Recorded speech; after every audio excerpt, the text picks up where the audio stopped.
Hello, thank you for tuning in with us.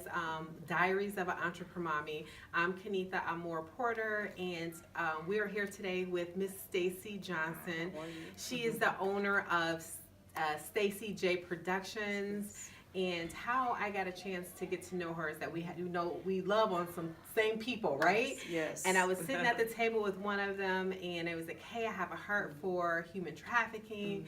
I would love to help." And she's just like, "Oh, wait a second, I know somebody who's doing a play on that." I'm like, "What?" And one of the things that touched me about Stacey is that the instant that we connected, she's just like giving. She has a giving heart, and she's like, how can we help each other? And that's what we really need. So I'm going to let her tell us about her story, and tell us about her accomplishments too. So you can't be shy. You got to tell us all. Right. And just the kind of background, I'm an entrepreneur mommy. That's what I call us. I own Amour Body, and then she's an entrepreneur mommy too, and she's going to tell us all about her business. So Stacey, you have the floor. Okay. Tell me about you. Tell me about your businesses. First of all, I want to thank you for inviting me onto your show. Oh, you're This welcome. is a Very pleasure, welcome. and I'm blessed to be here. Thank you so much. Thank you. Oh, wow. I'm trying to figure out, where do I begin with this journey or with this story about Stacey J Productions? Okay. I was a police officer. I worked in the city of Inkster. I'm not from Inkster, I'm from Detroit, born and raised, but Okay. I worked for the Inkster Police Department. And, well, let me go back a little bit more. I was always involved in drama, in theaters, What high age? school.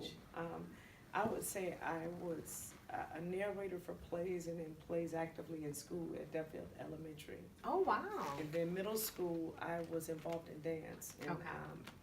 modern dance, and a little bit of tap dance. I like And then that. 9th through 12th grade, I was really seriously involved in theater and the drama program. So Okay.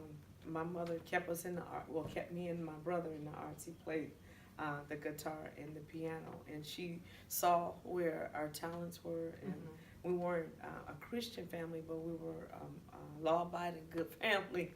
And I think, when I think of the scripture, Proverbs 22:6, and not only in scripture, but in righteousness. But I believe when you know where your children's strengths are, I think it would be really great to kind of hone them by putting the child involved in those particular areas. And so that's I what agree with Mom, you. she did with me, and I'm really grateful for that.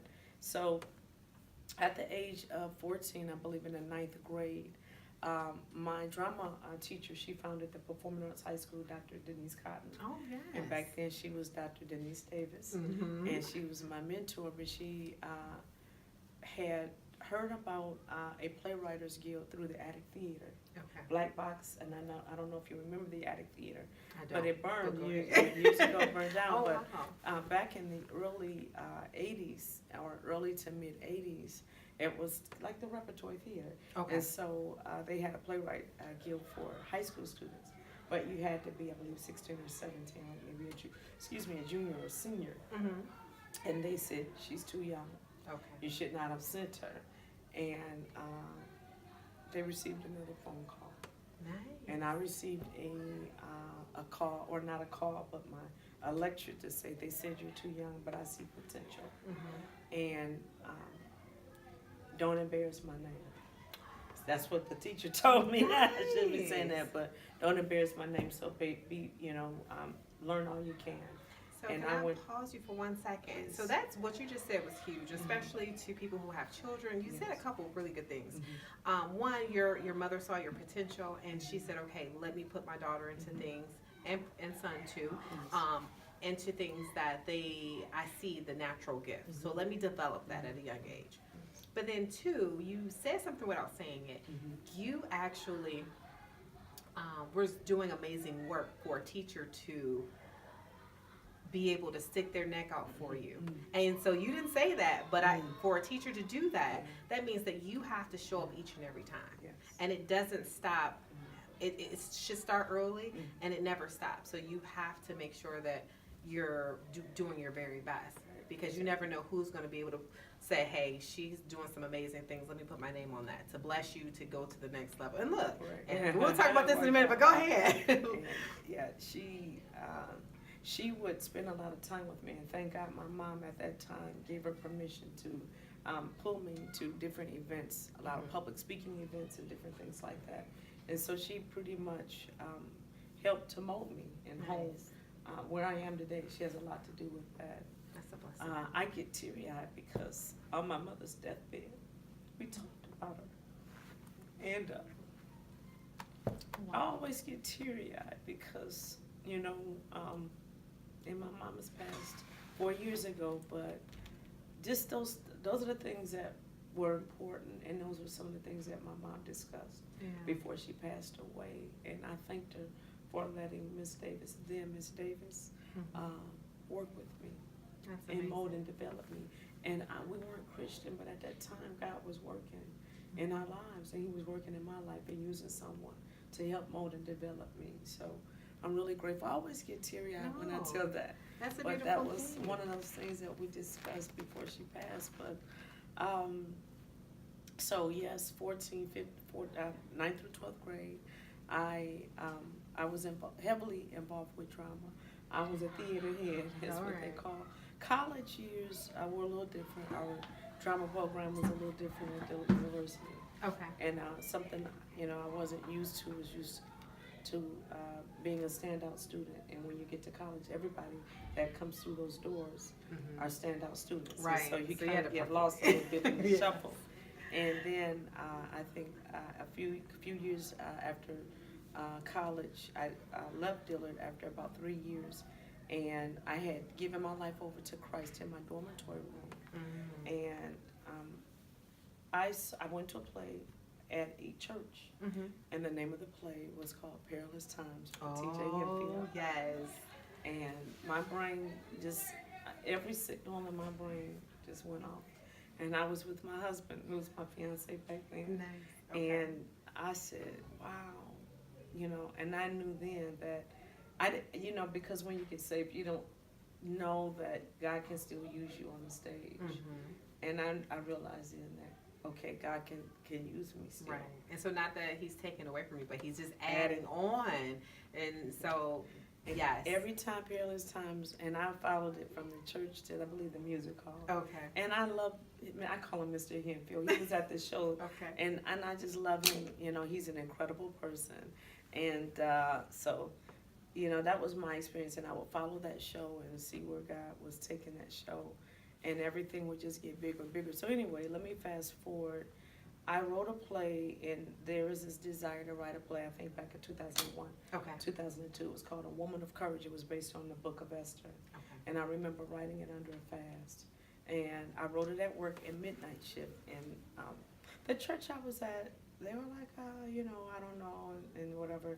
And we had been at the church for years. Okay. And so when we went to another church, the pastor, I put the script in his hand, and he loved it. He said, let's do it right now, immediately. So, again, this is a person that saw the gift that God had given me, some talents, and he said, sure, no problem. We're going to use your play. And I hate to pause you for a second, yes. But what I hear in this is that you didn't so God put something on your heart to write a play, right? Yes. And so I love the way God works, because sometimes He gives us jobs and opportunities or different things, so we're able to do some things that we wouldn't be able to do. Because if you had a job or you were busy, you wouldn't have time to be able to do that. So that was a blessing, right? And so another thing too is that you didn't take your first no. Your pastor, the person who you admired, if you're sitting up under his teaching, you really, have a level of respect and admiration for this person.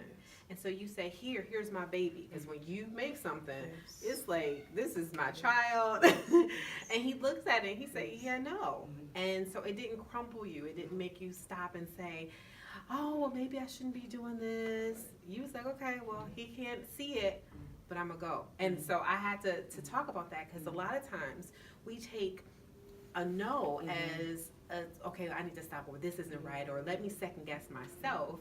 And you took that no and said, okay, it's not for him. No, not getting any disrespect or anything, but everything is not for everyone.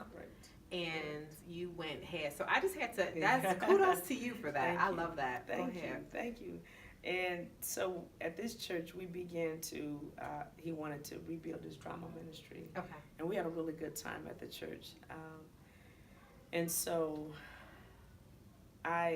2009, September of 2009, I broke my hand pretty bad on the job. Okay. And I had a surgery, and I had a cast put on my hand. And November 22nd, 2009, in church. Wait, that's my birthday. Oh. So this is an amazing thing, Wow. right?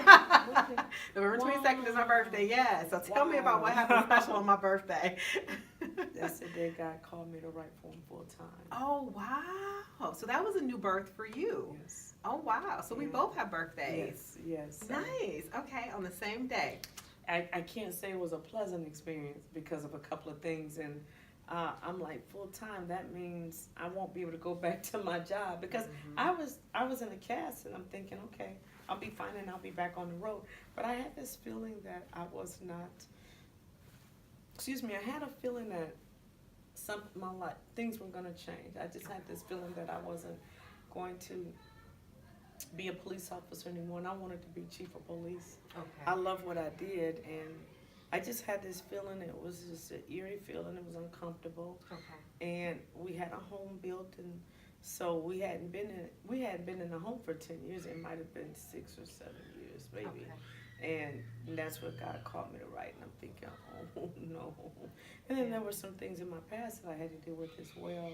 And I fought for 9 months to a year. Wow. I did. I struggled 9 months to a year. I had a second surgery on my hand to help repair it because it was mildly deformed. Okay. Some of the scar tissue had formed and I couldn't make a fist. And I'm glad I had the surgery to repair my hand, but the surgeon wouldn't release me. And he released, I felt, other people were getting released, and why not me? Right. So you wonder, is it some type of discrimination thing? And no, it was God saying, I'm going to give you a pension. Yes. And you can stay at home with your children. That's a blessing. And they were, I want to say 2 and 3. Oh, and that's a really, really good and vulnerable time. But and a great husband that takes care of us, that says, hey, he was happy because I was cooking and being mom full time, no more daycare fees, no nothing. He was yay, God. I know all about that, isn't it right, honey? Yes.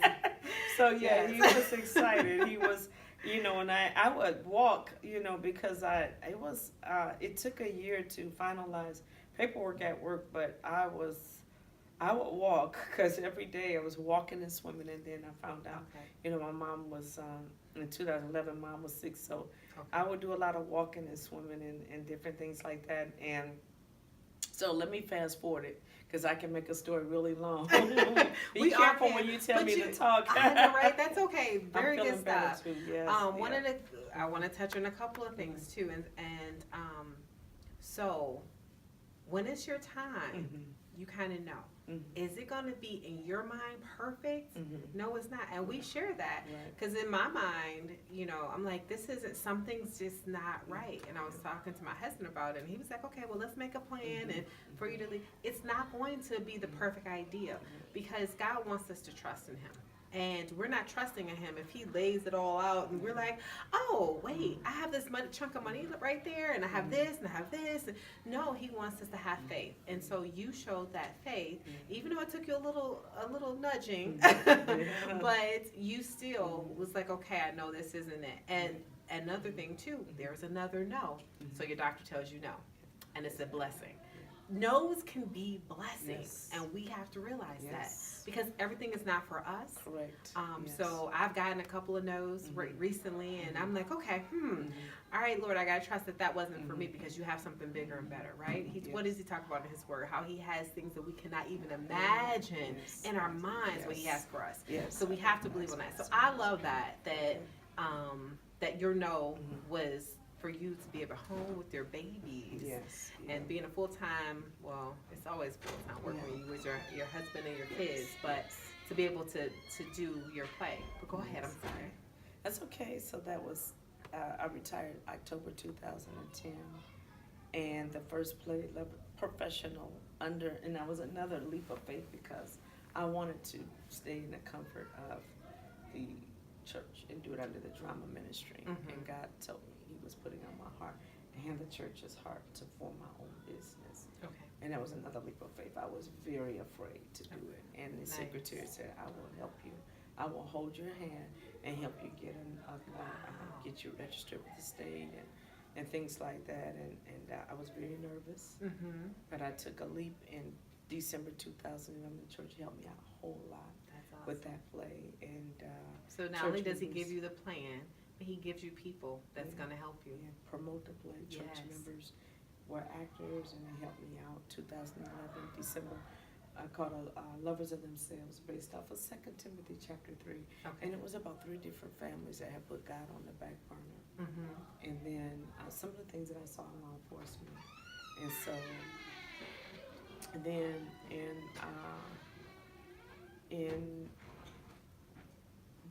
so that's 2011. So 2012, I took off to process my mom's death.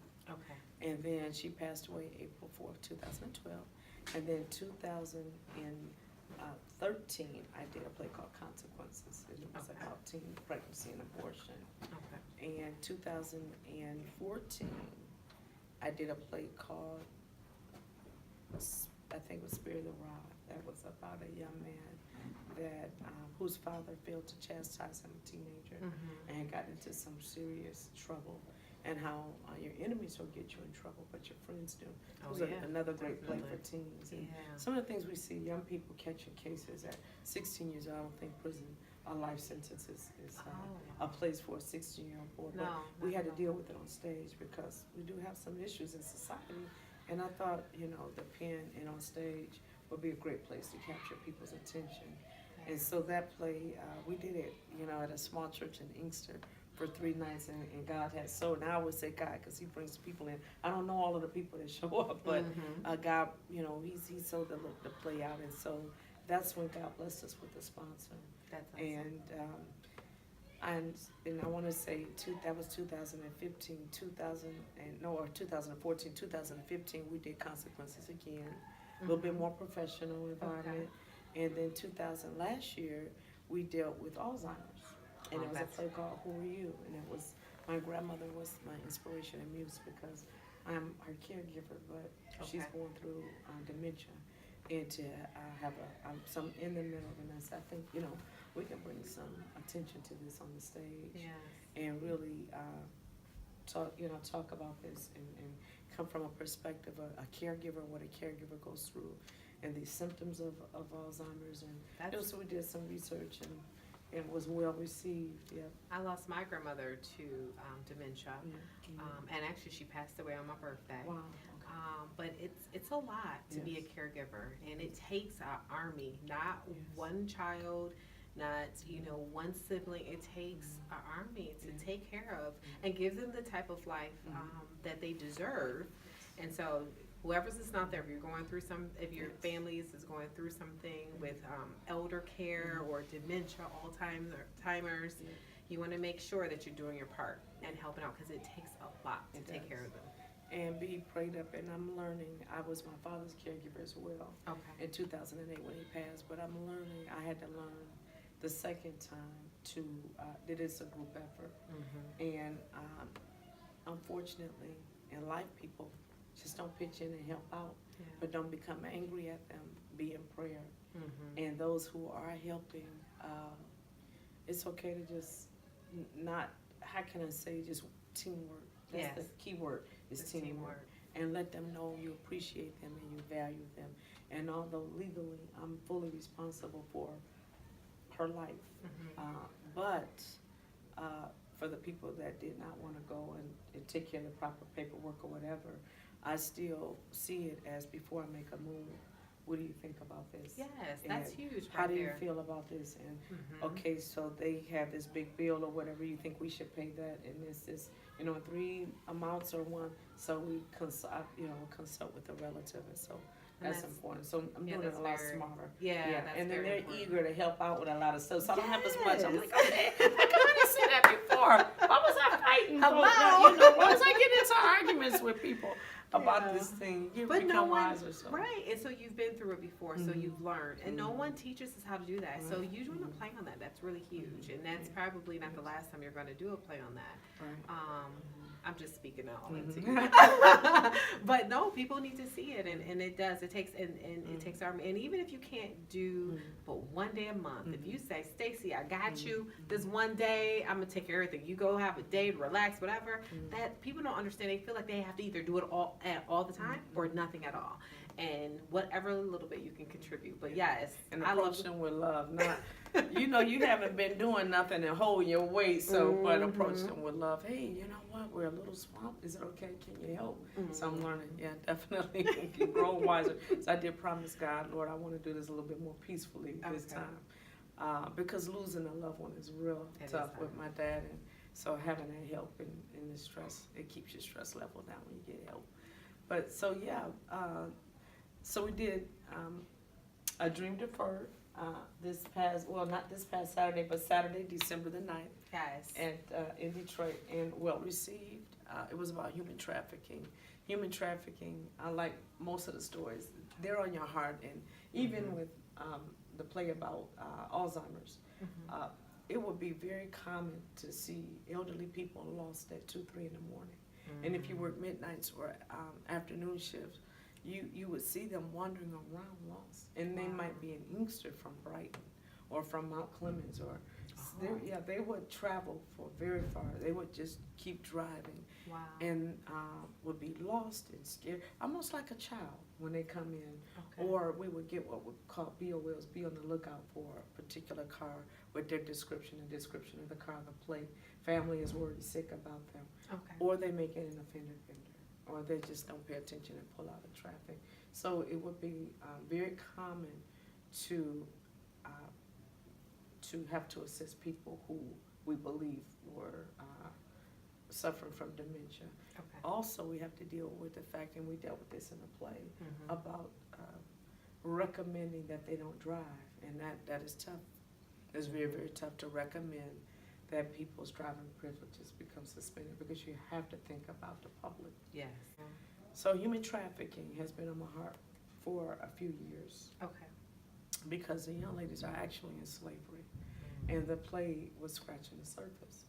But they are in slavery, sex slavery. That's because there's labor trafficking and sex trafficking, but they're in sex slavery to serve at the will of their master, who is their pimp or trafficker. And for the complete, just for money, and slavery is based on greed. And a lot of times when we speak about slavery, we speak of it from the transatlantic middle passage. Right. But I want people to know that young ladies can't come home for Thanksgiving. They can't come home for Christmas. They want to come home, but they're unable to come home because unfortunately they have to serve their master as well. Right. And I didn't really get a chance to really at all dig into the psychological, and that's something that possibly could be done in a movie, but the psychological damage that young girls, some boys, but definitely girls experience coming out of human trafficking. I know you say you touched the surface, but I went to the play. I absolutely loved the play. And what I loved about the play is that, in my head, I'm thinking only of people who are getting snatched off the street. And we all seen the videos of, people trying to take girls in stores and different places. But after talking to you and seeing the play, that's only a small percentage. 5%. 5%. That's 5%. And so what I learned from watching your play was it's not the wild girl. Well, I mean, it could be the wild girls that's out there, but it's the innocent girls. And I mean, that I even thought about that. Very naive, very green. That could have been me. I had Christian parents who are very strict, and by the grace of God, I didn't have somebody to come in and trick me. So tell us a little bit more about that. But I just wanted to say it was an amazing play. Even though you thought you just touched the surface, it just opened me and my oldest daughter's eyes to be like, oh my goodness, this is really happening. So tell us a little bit more about what made you go into that instead of that storyline. I know that some of the pretty much all of the conferences they will educate you that it crosses racial and socioeconomic boundaries. And so from anywhere from Rochester Hills to Southwest Detroit, I mean, it has no respect of person who is lured into human trafficking. And you mentioned 5% are snatched, 95% are lured or coerced. And this young lady, unfortunately, is more of a fraudulent, because she thought she was applying for a job interview, Right. and she ended up being caught up in the world of human trafficking. But it is easy to tell a story of a young lady from an extreme dysfunctional home. It's very easy to tell that kind of story. But if you want the audience to be really involved and concerned, and really to tug on the audience heart, their hearts, we, I call it somewhat of an elixir type that we throw into plays, because and they were like, but she's so sweet. She's just a precious girl. And even with casting, down to casting, certain girls, we had to be careful about who we cast. And we were looking for a particular look as well for her and Chrissy. And we didn't want the audience to say, I know how she got in caught up, she's faster. Right. We don't want that. We want to show what really happens. You guys did a fabulous job casting, because Thank you. she totally depicted that when she was in the beginning, and she was the innocent, great student, very headstrong. Her personality reminded me a lot of one of my daughters, and knew she was going to college, knew what college she wanted to go to, what she wanted to do, and then to turn and to see the other side, it definitely pulled it. So you guys do a wonderful job. Thank you. Thank you, because we were going to go a different route. I had a writer's block, and that was God saying, nope, not that route, go this different route. And so I'm glad we tell the story. And the conference has helped me tell the story. So because of what we learned, I had to be authentic with the story. And this is a common route. What you saw is what commonly is nobody's story, but it's commonly what happens to young girls involved in human trafficking. So that's awesome. Yeah. So. So go ahead. Do you have any? I know you have a project that you're going to touch on next year, right? And I'm excited to hear about that. But if you hear any noise in the background, one of the things I love about this woman is that not only is she an amazing playwright, but she also gives her time, and that shows a lot about your heart as well. So we're here at the Westside Christian Academy, which is a small world, because the person who founded this, I've known him since I was a little girl. Yes, Sir Knows. When I was telling my husband, I was like, when I was telling her, I was like, oh my goodness, Sir Knows. And I was like, wait a second, what's his name? Oh, Daryl O'Neill. But I had to, Sir Knows came out instantly. And so tell us about the program that you have here. Good. I'm glad that you mentioned that. Thank you. We have an after-school drama program, and I work with the students. And the past 2 years, we put on full productions, but they're very expensive. Okay, all right. And so the school said, you know what, can you do something a little bit more small? I said, we'll do skits. Okay. And what we do, the goal is to take students who have an interest in drama and have them perform skits, mimes, or a spoken word in chapel. Okay. And so that they get a chance to minister to their fellow student body. Nice. So that's the goal. And also we hope to develop some writers this year as well. So that's amazing. And you're following in your mother's footsteps, seeing talent, developing talent at a young age. And I love the legacy of that. I do. I love the legacy of that. We were talking about before we started videotaping how we were talking about how other nationalities, they bring their kids in as they do business. So we were talking about how that's so important, and that's what you're doing here. Her children are here with us, but they're also a part of, your after-school program. I know they come to the plays, and it's very important. To train them, and they need to see it.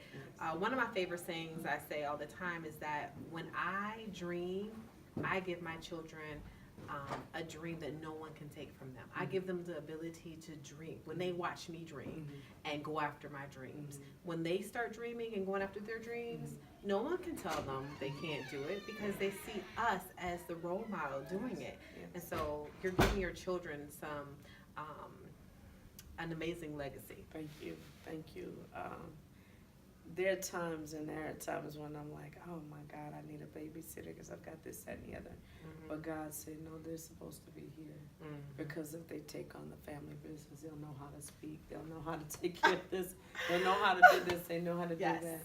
And now when I write a script, my daughter asks me the name of the play, how many scenes, how many characters, the names of the characters, who are the protagonists, who are the antagonists. Wow. So she's at 9 years old, heavily involved, and she wants to do a YouTube video. Nice. And I said, I'm thinking we gotta make sure we educate, because listen, I'm glad that I brought that up, because those are three I can't think of the word, but three elements that have to be a part of every play that we do, is to educate, to minister, and entertain, definitely. Yes. But we have to educate. So my daughter wants a YouTube channel, and I told her, I said, it has to be, you can entertain, but you have to educate. You just can't get up there and just talk about nothing or play with dolls or something like that. It has to be something. And so she has a science project coming up about pigs. And I'm thinking, this is what happens when you have a creative mom. I said, let's go to let me see if there's a petting zoo. I know somebody that lives out near a farm, and that petting zoo was closed, but Domino Farms, their petting zoo was open year round. Oh, wow. And so even on Sunday, I said yes, and we had the whole petting zoo to ourselves, but we conducted her interview right there in the big pen. Yes. And I said, you have to have 10 questions. If I drive way out to Ann Arbor, you have to have 10 good questions to ask. And so I believe, I said, well, this is kind of like journalist in nature, a reporter. I don't want to be a journalist. I don't want to be a reporter. I don't want to be a writer.